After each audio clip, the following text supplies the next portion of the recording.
Hello friends, welcome to wow IAS। Welcome to the daily MCQ discussion. आज है 27 मई 2021 और अब हम डिस्कस करने वाले हैं आज के 5 करंट अफेयर बेस्ड MCQs। ठीक है, so let's begin. So before we begin the current affair based MCQs, let us discuss the question which was asked yesterday. कल मैंने क्वेश्चन पूछा है, what is the meaning of term fledgling democracy? So fledgling democracy का मतलब क्या है? The fledgling democracy means a new democracy without any experience. So एक नया democracy को बोलते हैं fledgling democracy. So lot of mature democracies like India, USA, South Korea and others, what they will do is they will help these fledgling democracies in conducting elections and the governance part. So we have this world body of elections. So that means world election bodies का एक commission है, अभी उसका chairman है India, and these world election body will help conducting elections in these fledgling democracies in a better way, because as you know the elections are very much integral part of the election of the democracy. ठीक है, now let's begin with the questions. So before we begin with the questions, I would just like to inform you that all the questions along with their detailed solutions will be available in our Telegram channel. So the Telegram channel details I will be giving in the description. So if you join the Telegram channel, you can get the questions and the summary in a PDF format. And also we will be posting lot of summaries regarding Vision PT 365 and Vision test series. So if you want these summaries, you can join the Telegram channel. Now let's begin with the discussion. First question: Minamata Convention, sometimes seen in the news, is associated with which of the following? So this question is related to the Minamata Convention. A. Protect human health and environment from the adverse effects of mercury. B. Ozone protection. C. The protection of industrial property. And D. Reduce the movement of hazardous waste between the nations. So we have to choose the correct answer. So if you would have read environment, this question would have been a cakewalk for you, because as most of you know, Minamata Convention is related to mercury. ठीक है, so option A, protect human health and environment from adverse effects of mercury, is the correct answer. So why we have asked this question is, recently some researchers have found that very high concentration of mercury in the water body which is fed by the Greenland ice sheet. So this Greenland ice sheet, actually it feeds a water body in Greenland, and scientists have discovered very high concentration of mercury. So the Greenland is at the North Pole, near to the North Pole. So who is polluting this river? Who is polluting this river which is fed by the glacier? So the answer is not in any industry or anthropogenic activity. That means not human activity or any industry, but it is because of the weathering of an underground rock. So this rock, the underground rock which is rich in mercury concentration, is being weathered because of the movement of the glacier. So when the glacier is moving, the underground rocks, they are getting weathered, and these rocks, these underground rocks, they are rich in mercury. So this mercury is mixing with the river water. Okay, that is why it is found that the concentration of this river water, the concentration of the mercury is high in these rivers. Okay.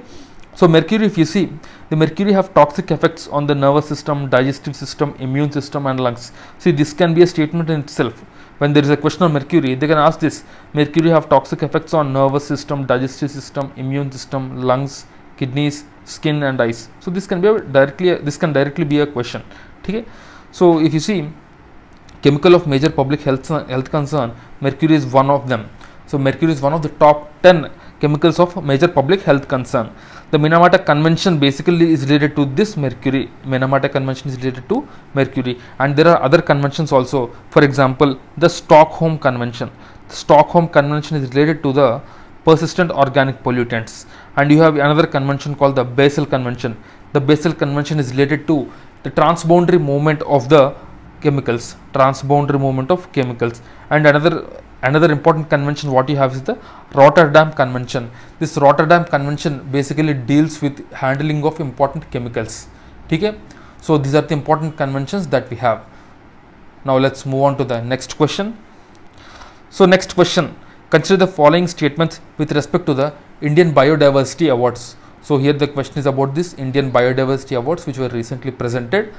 First statement: it recognizes and honor outstanding models from the grassroots levels for biodiversity conservation, sustainable use and biological resources, etc. Second one, it was started jointly by National Biodiversity Authority and Biocarbon Fund Initiative. We have to choose the correct answer. A 1 only, B 2 only, C both 1 and 2, and D neither 1 nor 2. You have to choose the correct answer. So here the correct answer will be A 1 only. If you see the statements, so this statement, first one is a very general statement. So such general statements will generally be right, because there is nothing to be wrong about this statement, and if someone would have known about biodiversity, this will be a right statement. And the second statement, if you see, so it was started jointly by National Biodiversity Authority and Biocarbon Fund Initiative. This is wrong, because the Ministry of Environment is related to this. So that is why the second statement is wrong. So generally also, if you see, such generalized statements will be right, but such statements which have specific this specific information, these can be wrong, because UPSC wants to students to make in such data. Okay? So the second statement is wrong. So if you see some of the information about this, Indian Biodiversity Awards 2021 was presented on the occasion of International Day of Biodiversity. So when is International Day of Biodiversity celebrated? It is celebrated on the 22nd of May. So the winners are the Krishi Avam Prasikshit Vikas Santhanam. So it won the award under the category of Sustainable Use of Biological Resources. Next, Shaji NM, who is called the Tuber Man of Kerala. He has won in the individual category of Conservation of Domesticated Species. Next, the Khonma Natural Conservation and the Trogpan Sanctuary in Nagaland. It has won the award under Sustainable Use of Biological Resources category. Next, you have the Indian Biodiversity Award Initiative.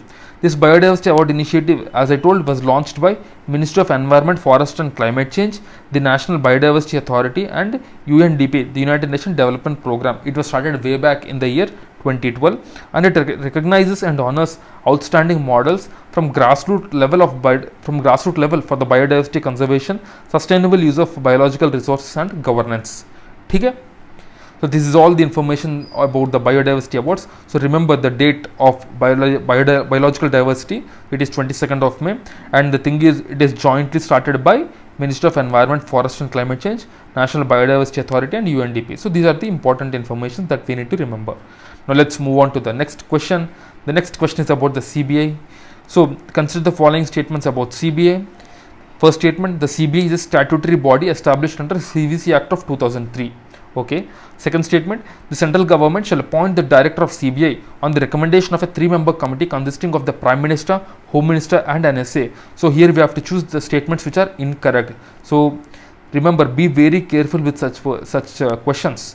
When it was asked incorrect, you might have if you might not read this question properly, if you did not read this question properly, then there is always a greater chance that you will make mistake in such questions. So the question is about incorrect statements. The first statement, if you see, CBI is a statutory body. This is a wrong statement, because the CBI is not a statutory body. The CBI is just a body which is established by a law, and it derives power. It is not established by law, but it's an executive body, and it derives power from the Delhi Special Police Establishment Act. Okay, so this first statement is wrong. And the second statement, if you see, this director of CBI is appointed by a 3-member committee, which is right, but not the committee does not consist of Home Minister and NSA. It consists of Prime Minister, Leader of Opposition in Lok Sabha and the Chief Justice of India. So a 3-member committee. So this 3-member committee will actually choose the director of CBI. Okay, now we have to choose the incorrect statement. As both the statements are incorrect, C both 1 and 2 will be the correct answer for this. So now we will see some more information about the CBI. So recently the 3-member committee consisting of Prime Minister, Opposition Leader and the Chief Justice of India, they have jointly selected the director of CBI. So the CBI is actually established in 1963 by a resolution of the Ministry of Home Affairs. So it is just established by a resolution after the recommendation of Santhanam Committee on Prevention of Corruption. The Santhanam Committee also suggested the CVC. So CVC actually is also established after Santhanam Committee's recommendation only. Okay? So the CBI is not a statutory body, but it derives power from the Delhi Special Police Establishment Act of 1946, which I have told already. And the CBI is the main investigating agency of the central government. So if there is any case which the central government has to investigate, it is the CBI which will come into the act. And also the CBI will guide, or you can say they will assist the CVC and also the Lokpal. Okay? So the CBI is a main investigating agency in India, you can say. With regard to any type of case, the CBI will investigate. Now let's see the next question, the fourth question. So this is a question with respect to the BioHub initiative. The first statement, it will be a global facility for pathogen storage, sharing and analysis. Second statement, the world's first BioHub facility will be established in New Delhi, India. So we have to choose the correct statement. A 1 only, B 2 only, C both 1 and 2, and D neither 1 nor 2. So the correct statement here is A 1 only. So the BioHub initiative, actually it is a global facility for pathogen storage, sharing and analysis. This is right, but the first world BioHub facility will be established in Switzerland and not in India. So the second statement is a wrong statement. So A1 only is the correct answer. Now let's see some more information about this BioHub initiative. So recently WHO and the Swiss Confederation has signed a memorandum of understanding to launch the world's first WHO BioHub facility as a part of WHO BioHub system. This facility will be established in Switzerland under the WHO BioHub system, and this will enhance the rapid sharing of viruses, pathogens between laboratories and other partners globally. So this will be a storage hub for various viruses, pathogens, etc. And it will enable the member states to share biological material with and via the BioHub under pre-agreed condition, including biosafety, biosecurity and other applicable regulations. In parallel, the WHO will broaden its BioHub system for the use of biological material by qualified entities like the manufacturers, development of medical byproducts for fair allocation to the countries. Now let's see the last question of the day. Consider the following statements with respect to e-way bills. So the question is about the e-way bills. Under the indirect tax regime, e-way bills have been made mandatory for interstate transportation of goods which are valued over 50,000. This is the right statement. And if you see the next statement, textiles followed by electrical machinery are the top sector where maximum e-way bills were generated in the past 3 years. So here we have to choose the correct statement. A 1 only, B 2 only, C both 1 and 2, and D neither 1 nor 2. So if you see the first statement, this is right, because so this is a e-way bill it is under this GST regime, so it is under the indirect tax regime, and the e-way bill have been made mandatory for interstate transportation of goods which are valued over 50,000 rupees. So this is the right statement. And second statement, if you see, the textiles followed by electrical machinery are the top sectors. This is also right, because the textiles have been generating the maximum revenue for the government in the past 3 years. So C both 1 and 2 is the correct answer. Now we will see some more information about this e-way bill. So recently Union government announced that the integration of e-way bill with the FASTag and RFID will be done, because as you know, the FASTag is now made compulsory for all the vehicles. So the e-way bills will have been made, it is being made mandatory for interstate transportation of goods which are valued over 50,000. Okay, this was done from April 2018, but the exemption is there for few items like gold. So remember this exemption, because when a question is formed, such small things, the examiner will try to exploit such small things. Okay? Now this e-way bill is under the indirect tax regime, that is the GST regime, and the top 5 states which generated maximum e-way bill are: first Gujarat, second Maharashtra, third Haryana, fourth Tamil Nadu and fifth Karnataka. And the top 5 sectors with maximum e-way bills are: top 5 sectors. First is textile, second electrical machinery, third is machinery, fourth mechanical appliances, fifth iron and steel, and sixth automobiles. So these are the top sectors and these are the top 5 states. Okay? So hope you got the clarity. Now let's see the question of the day. So the question of the day is, where is Galathea National Park located? So the question is about Galathea National Park and we have to tell the location. So do comment your answer in the comment box. So we will give the reply, and tomorrow before the start of discussion we will discuss this question. Okay? So guys, before leaving, I would just like to inform you about the initiative that WOW-IAS has launched.